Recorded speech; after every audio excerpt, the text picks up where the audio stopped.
جسم میں York acid کی زیادتی کی وجہ سے پاؤں کی انگلیوں میں درد، ٹخنوں میں درد، گھٹنوں میں درد یا چھوٹے جوڑوں میں درد ہونا شروع ہو جاتا ہے اور مریض کمزور ہو جاتا ہے اور بہت زیادہ تکلیف محسوس کرتا ہے۔ گردوں میں بھی یورک ایسڈ بننا شروع ہو جاتا ہے، بلکہ بعض اوقات یورک ایسڈ کی پتھریاں بھی بن جاتی ہیں۔ ایسے مریضوں کے لیے میں ایک بڑا ہی شاندار نسخہ لے کر آپ کی خدمت میں حاضر ہوں۔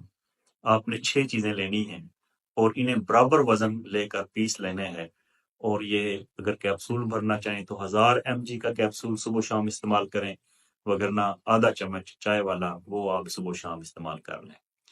اس میں آپ نے سرنجاں شیریں، سرنجاں تلخ، یعنی دونوں سرنجاں لینی ہیں، میٹھی بھی اور کڑوی بھی، سونڈ، کالی مرچ، پپلا مول اور اسکند، 6 چیزیں ہوں گی۔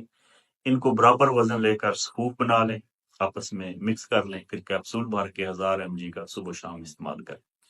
اس کے ساتھ ضروری ہے کہ انڈا، گوشت، دال، ساگ، پالک اور اس طرح کی بادی چیزیں جو یورک ایسڈ بڑھنے کا سبب بنتی ہیں، ان سے مکمل طور پر پرہیز کریں۔